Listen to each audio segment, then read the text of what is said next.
안녕하십니까. 백년산 나라 대표 박정재입니다. 지금 제가 영상을 킨 이유는요, 백년산 SKBI파크 입지 분석을 하기 위한 내용입니다. 왜 입지 분석을 갑자기 하게 됐냐면요, 백년산 SKBI파크에 보류지가 나와 있기 때문에 이 백년산 SKBI파크에 대한 가치에 대한 내용을 말씀드리고 싶어서 입지 분석이라는 것을 켰습니다. 보리지한 내용을 이전 영상에서 찍었으니까 이전 영상을 한번 보시고 백년산 SKBI파크가 이러한 좋은 입지를 갖고 있으니까 한 번쯤 해봐도 되겠다 하시는 분들은 보리지의 입찰에 적극 참여하시는 것이 좋지 않을까 싶습니다. 오늘 이 영상의 처음은 입지 분석입니다. 이 입지 분석의 내용을 듣고 좋으시다고 생각하신다면 좋아요와 구독하기 부탁드리겠습니다. 그럼 지금부터 입지 분석 시작해 보도록 하겠습니다. 아파트의 연식과 교통, 인프라, 발전 요소, 학군, 주거 환경, 자연 환경에 대한 내용들을 차근차근 한번 얘기 드리려고 하고 있어요.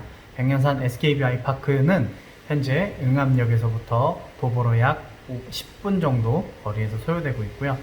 녹번역까지 버스로는 약 한 15분 정도 소요되는 위치에 있습니다.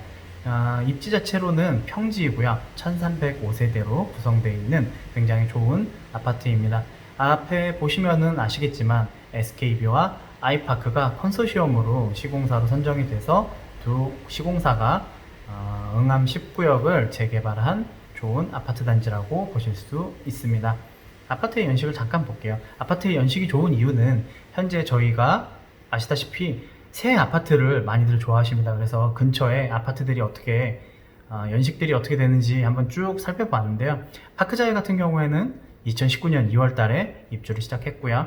그 다음에 2019년 2월 달에 입주를 했습니다. 파크자이는 여기에 있는 게 백년산 파크자이고요. 백년산 SKBI파크의 경우에는 2019년 8월에 입주를 했습니다. 백년산 해모르는 2020년 3월에 입주정이라고 써놨는데요. 입주는 다 끝났고요. 현재는 그래서 지금 전부 다 입주를 해서 사람들이 살고 있습니다. 이편한 세상 백년산 같은 경우에는 2021년 11월에 입주 예정이고요. 홍은 포레스트 같은 경우에는 2022년 11월에 입주 예정입니다.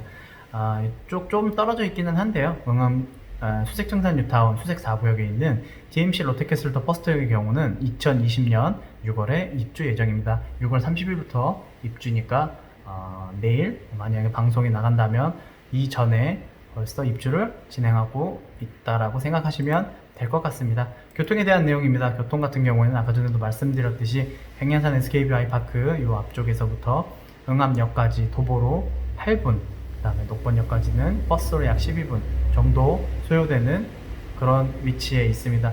녹번역을 통해서 3호선을 이용하실 수 있고요. 영암역을 통해서 6호선을 이용하실 수 있습니다. 또 다른 시각으로 좀 보신다면 서울 정부청사 같은 경우에는 버스로 약 35분 정도의 시간이 소요되고요. 그 다음에 일자리가 많은 시청의 경우는 버스와 지하철 환승을 해서 약 42분의 시간이 소요됩니다. 여의도 같은 경우에는 일자리가 많은 곳이기 때문에 이 여의도도 버스와 지하철로만 이용하신다고 해도 46분 정도 소요됩니다. 좀 좋은 것 중에 하나는 마곡인데요. 마곡 같은 경우에도 약 33분 정도 지하철 6호선을 타고 여기에서 공항철도를 이용해서 33분 정도면 여러분들이 가실 수 있는 마곡까지도 빠르게 이동하실 수 있습니다. 강남 같은 경우에는 버스를 이용하고 이렇게 해서 한 1시간 4분 정도의 시간이 소요됩니다. 약 1시간에서 그리고 짧게는 30분 정도가 일자리로 갈 수 있는 굉장히 좋은 입지의 아파트이기 때문에 여러분들에게 굉장히 좋은 아파트 단지가 아닐까 생각이 됩니다. 이 근처에 인프라들을 한번 살펴보면요. 여기가 은평 이마트가 있고요. 그 다음에 좀 멀리에 이케아 쇼핑몰이 있고, 그 다음에 삼동에 보시면 스타필드 고양이 있고, 구파발역 앞에 있는 은평 롯데몰이 있습니다. 다 유명한 쇼핑몰이기 때문에 이동하시는데 차량으로 이동하신다면 이케아나 스타필드까지 시간이 한 30분에서 40분 정도 걸릴 것 같고요. 구파발도 약 한 25분 그 정도 시간이면 충분히 다다를 수 있습니다. 가장 제가 많이 이용하는 것 중에 하나는 은평 이마트인데요. 은평 이마트의 경우는 예전에는 전국 매출 1위를 할 정도로 굉장히 물건도 많고 지금 사람도 굉장히 많은 상태여서 언제나 뭐 좋은 물건을 좀 저렴하게 살 수 있는 굉장히 좋은 마트인 것 같아요. 특히 쉬는 일요일 전 토요일 밤에 가면 좀 저렴하게 물건들을 살 수 있어서 가끔 저도 이용하는 편이기도 합니다. 그 다음으로 보실 거는 이제 뭐 호재들에 대한 내용이에요. 혁신파크가 가까이 있기 때문에 혁신파크에 대한 호재도 있습니다. 혁신파크 같은 경우에는 서울시립대학교 은평 캠퍼스가 들어오고요.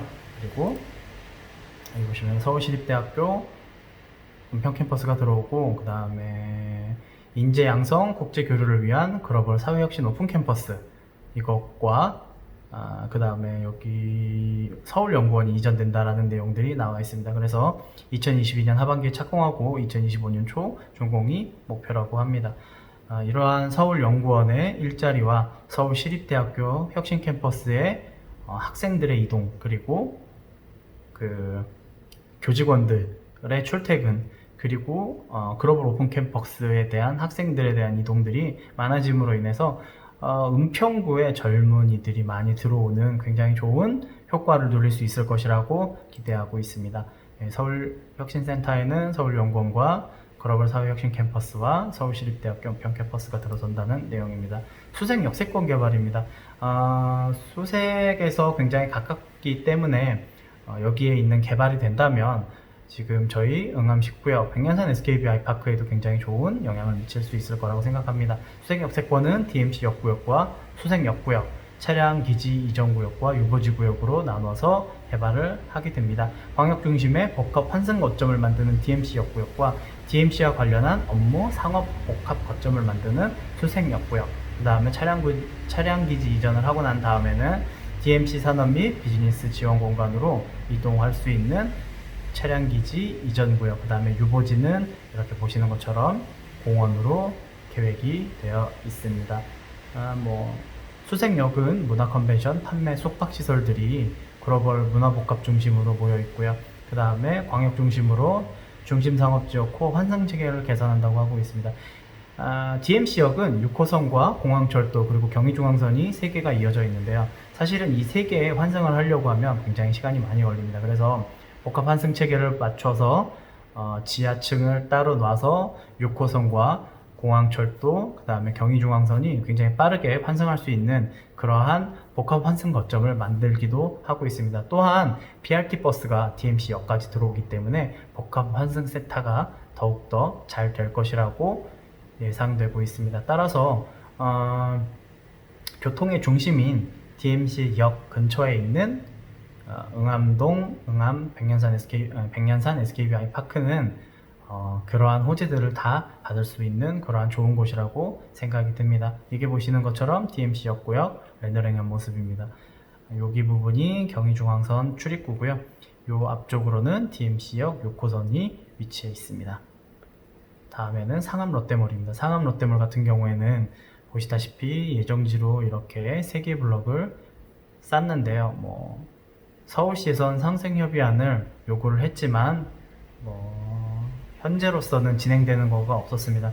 그러한 문제들로 통해서 사람들에게 이제 좀 신뢰감을 잃었는데요. 그래서 감사원에서는 이러한 것들을 좀 빨리 해결하라 라고 얘기를 했는데, 현재 롯데는 신사업을 지금 보류하고 있는 상태여서 빠르게 진행될 것 같지는 않지만 DMC 역구역과 롯데 쇼핑몰 부지가 같이 개발됨으로 인해서 그 근처에 있는 시너지들이 좀 많이 일어났으면 하는 개인적인 바람이 있습니다.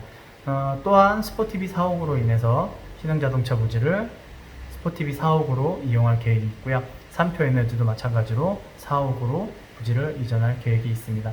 빈무 펌프장도 개발이 돼서 공공 피트니스, 청년주택, 공유 오피스, 코인 빨래방, 공유 키친 등으로서 생활 SOC가 조성되기 때문에 기존에 있었던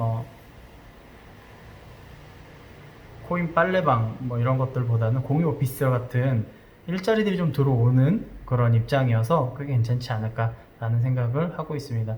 수색 역세권 보행 네트워크 구축을 한다고 하는 내용들이 있고요. 이 보행자 네트워크 같은 경우에는 성산 여기 성산자동차학원 자리가 있어요. 성산자동차학원 자리가 있는데 이 성산자동차학원이 폐업을 하고 그 옆에 예전에는 그냥 철길이었는데 이 철길이 선형의 숲으로 바뀌면서 이러한 보행 네트워크를 수립할 수 있는 굉장히 좋은 여건으로 만들어져 있고요. 이러한 여건들 뿐만이 아니라 실질적으로도 이제는 하겠다라는 계획들이 나와 있기 때문에 조만간 그 뒤쪽이 바뀐다면은 사람들이 많이 몰리는 좋은 곳으로 바뀔 것이라고 생각합니다. 월드컵 대교 같은 경우에도 마찬가지로 2020년 8월 31일 날 개통 예정으로 하고 있었으나 현재로서는 2020년 12월 달에 개통을 한다라는 얘기가 있습니다. 이 월드컵 대교와 가장 밀접한 관계가 있는 것은 서부간선도로 지하화입니다. 월드컵 대교가 연결이 되면서 서부간선도로의 지하화와 함께 이렇게 해서 쭉 빠르게 서해안고속도로나 이렇게 연결이 된다면 굉장히 좋은 역할을 할 수 있을 것이라고 생각합니다. 또한 서부선이 들어오기 때문에 이 서부선도 굉장히 큰 호재가 있습니다. 서부선 같은 경우에는 이렇게 세전역과 충암고, 명지대역으로 이렇게 나눠져 있습니다. 이게 요번에 이렇게 해서 확정됐다라는 내용이 기사가 났습니다. 이게 지금 서울시의 보도자료인데요. 서부선 경전철 민자 적격성 통과를 했다고 해서 2022년 설계를 맞춰서 2028년 개통을 목표로 하고 있다고 합니다. 여기에 충암고등학교역에 경전철이 들어선다면 이게 여의도까지 가는 굉장히 좋은 일자리 노선이기 때문에 백년산 SKB 아이파크에게도 굉장히 좋은 호재로 작용할 것은 명백한 일이 아닐 수 없겠습니다. 아까 전에 보신 대로 세전역, 충암초교, 그 다음에 명지대 이렇게 해서 한국도자기와 연대 사거리를 통해서 순복음교회 앞에 MBC, 그 다음에 한양아파트 쪽으로 쭉 이어지는 굉장히 좋은 일자리 노선이라고 현재 보이시는 것은 여의도역으로 가는 서부선 역들의 영향력을 어디가 받을까라는 역할을 좀 해봤는데요. 여기 보시면 힐스테이트 1, 2, 3, 4차 파크자이, 홍포레스트를 포함해서 여기 보시면 백년산 SKB 아이파크, 그 다음에 백년산 해머로, 그 다음에 이편한시장 백년산까지도 이 충암 초교에 대한 역할과 세전역에 대한 그러한 호재들을 쭉쭉쭉 받아들일 수 있는 그런 역할을 할 수 있다라고 생각하고 있습니다. 백년산 SKB 아이파크는 읍명초등학교를 다닐 수밖에 없고요. 2008년 7월 16일 날 설립이 됐고요. 학생 수는 1136명, 교원 수는 72명, 학급당 학생 수는 22.7명이고 교원 1인당 학생 수는 18명입니다. 읍명초등학교는 사람들이 꽤 많이 가고 싶어하는 초등학교 중에 하나인 것 같아요. 그래서 초등학교를 여기를 보내기 위해서 이쪽으로 이사 오시는 분들이 좀 많을 정도로 초등학교에 대한 선호도가 꽤 높다라고 보실 수 있습니다. 이 주거 환경에 대한 내용은 좀 말씀드리도록 하겠습니다. 아파트끼리 좀 뭉쳐 있으면은 좀 낙후됐다는 단독 다가구들이 모여 있는 것보다는 사람들의 선호도가 많이 좋기 때문에 이렇게 세대수가 많이 뭉쳐져 있는 아파트촌을 이루는 아파트 군락을 굉장히 좋아하고 있습니다. 여기 보시면 백년산 해모로 760세대, 백년산 SKB 아이파크 1305세대, 이편한시장 백년산 358세대, 백년산 힐스테이트 1차, 2차, 3차 3221세대, 그 다음에 4차까지도 이제 백년산 힐스테이트 4차는 963세대, 파크자이는 678세대, 힐스테이트 홍은 포레스트는 623세대로 총 7908세대가 이렇게 쭉 모여 있어서 굉장한 아파트촌을 이루고 있다는 것을 아실 수 있습니다. 자연환경 같은 경우에는 백년산 SKB와 이런 백년산 힐스테이트를 둘러싸고 있는 백년산이라는 굉장히 좋은 산과 그 다음에 불광천, 이 응암역에서부터 거의 한강까지 다 연결이 되어 있습니다. 그래서 여기서는 산책도 하시고 저희 자전거도 타시고 데이트도 즐기는 굉장히 은평구에서는 자랑할 만한 그러한 곳입니다. 그래서 이러한 곳들도 도보로 다 이용하실 수 있기 때문에 자연환경도 굉장히 좋은 아파트 단지라고 할 수 있습니다. 따라서 이번에 보리지가 나온 백년산 SKB 아이파크 같은 경우에는 여러분들이 선택을 하신다고 해도 충분히 가치가 있고 실거주와 그 다음에 투자 가치로도 굉장히 충분한 가치를 갖고 있기 때문에 많은 분들이 보리지 입찰에 참여해 주셨으면 하는 생각이 있습니다. 오늘 들으셨던 내용이 좋으셨으면 좋아요와 구독하기 부탁드리겠습니다. 이상 나라 대표였습니다. 감사합니다.